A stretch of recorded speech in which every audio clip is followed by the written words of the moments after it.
Originally, well, I was kind of, I guess this is a lot of people's story, right? Like, you know, you're always at house parties going, I'm going to try that one day. Because I was working as a comedy writer for like a decade out of college.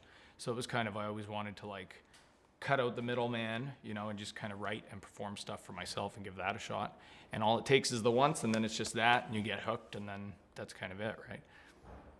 How's my hair, by the way? I thought, I'm going to be on TV. I'm going to go with the Bob Dylan fighting a hurricane look. Yeah, went up against the wind, and we both lost. You guys, for a 29-year-old man-child from Canada's Midwest, this is literally a dream come true. This is awesome. This is awesome. I'm not from around here. I grew up in a town way up north. Some of you might have heard of, anybody here ever heard of Thunder Bay?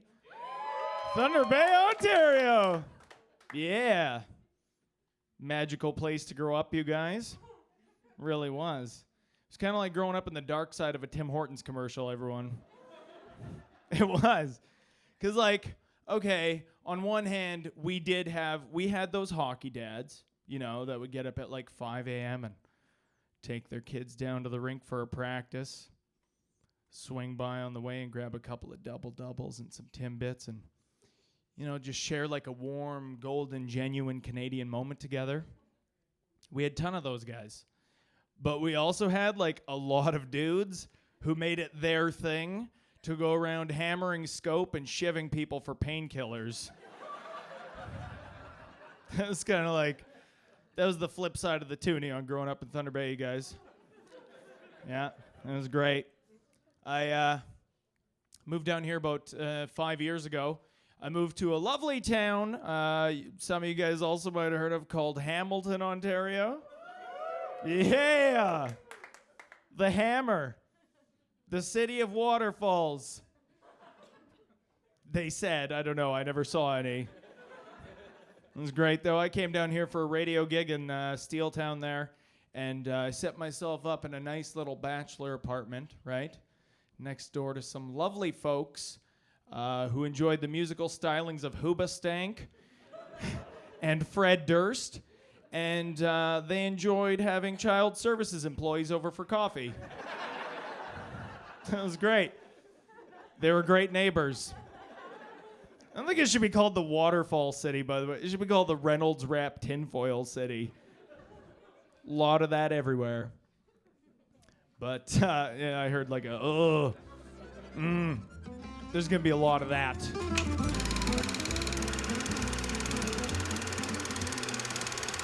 Because I think we get to kind of comment on things in a way that other people don't.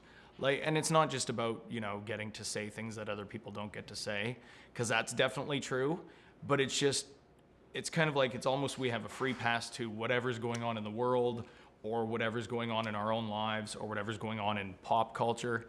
It's kind of where the spokespeople, we get to go up there and just talk about it and tell the truth about it. You guys remember Degrassi High, the original? Yeah. That was a dark show, right? Can you guys agree with me on that? Like, that was a pretty serious show. Like, I remember being a kid, and I'd be watching, like, let's say Saved by the Bell, right? Saved by the Bell was always, like, a nice, innocent time, and every episode was pretty much the same. It was always, like, they're hanging out in the Max there in the diner, you know, drinking some root beer floats, figuring out how to pull another fast one over an old principal building. Nice, innocent time. And then you'd flip channels over to Degrassi. Shit got real instantly, every single time, right away. It'd be like, oh, I'm pregnant. Well, I'm going to the bathroom and I'm shooting myself in the head during 5th period math. What the hell is going on?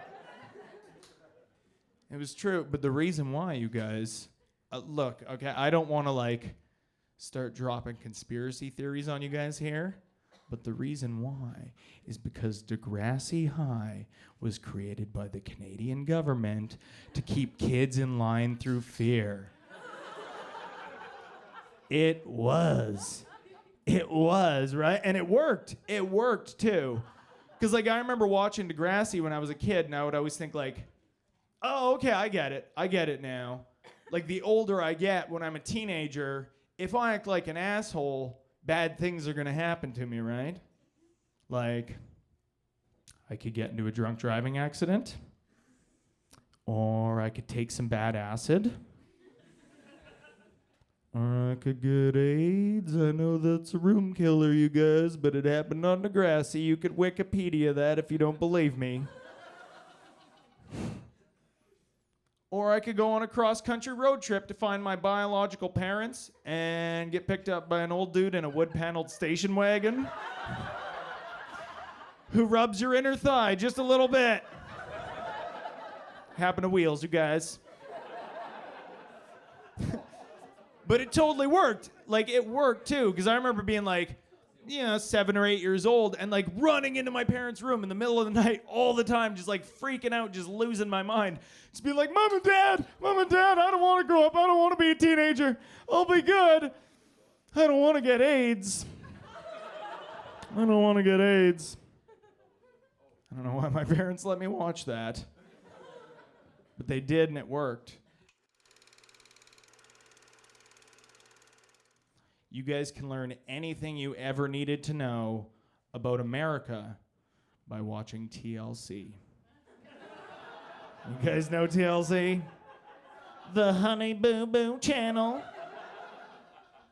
Used to be the Learning Channel. Now it's the Cupcakes and Midgets and Polygamy and Gypsy Hate and Pedophile Temptation Channel. That's what it is now. But it used to be the Learning Channel, and I remember, like, before it became TLC, if you wanted to sort of, like, gauge how hard America was failing, you had to go on a website called peopleofwalmart.com. Peopleofwalmart.com. You guys like that? Like, I used to click on that thing. I used to cruise through that every day. Be like, chat rooms at peopleofwalmart.com. But I always had the same thought. Like, every time I would click onto there, I always thought, like, man, being one of those Walmart people greeters has to be, like, the toughest gig on the planet. Just the worst job in the world. Like, every time you strap into that blue vest with the smileys all over it. Oh, man, that has to have the weight and gravity of an Amy Mann song every time you slip into that thing. Because, like, if you think about it, like, you have to stand there by those revolving doors every single day. And you have to, like, be really nice and polite to every, like, Kid Rock-looking dipshit who swaggers his way in there. Just like that, coming in through the doors. He's got his half pack of putter lights and his crumpled up welfare check tossed into the back pocket of his WWE-themed joggers. His big old wife is walking 2 paces behind him with her sweaty dragon neck tattoo. Looks like a faded Mad Magazine fold-in. Covered in Cheetos crumbs and hash residue. She's cuffing 3-year-old Lloyd Jr. with 1 L on the back of the head because he drank all the Red Bull. It's terrible. But I always thought, like, okay, if they gave those Walmart people greeters some, like, helpful banter, just get to know the average Walmart clientele a little bit better, right? Get to know your average customer. Then it wouldn't be such a bad gig. So, like, okay, who can I use here? Can I use you, sir? Yeah, I'm going to use you, okay? You just came into the Walmart, and I'm a Walmart people greeter. So I'm ready to go. I know everything I need to say to get to know you.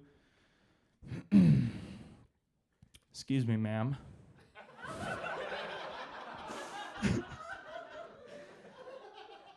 You have a kind face.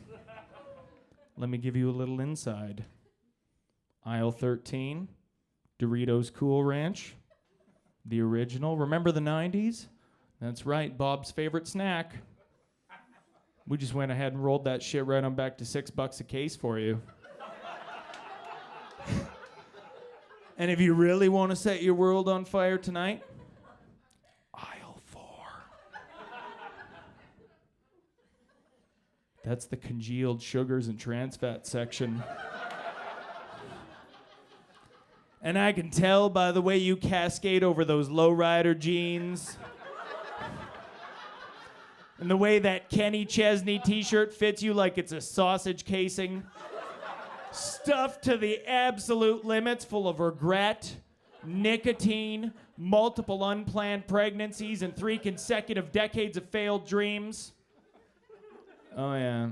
That section is basically going to be El Dorado for you, ma'am. What you're going to want to do tonight is you're going to want to go home, take those Cool Ranch Doritos, and just go to town. Just go to town on a jar of marshmallow fluff. And just watch like an entire week's worth of Judge Joe Brown reruns. So you can actually hear your entire vascular system hardening to a cold blue state of irreversible atrophy. You guys, price check, America.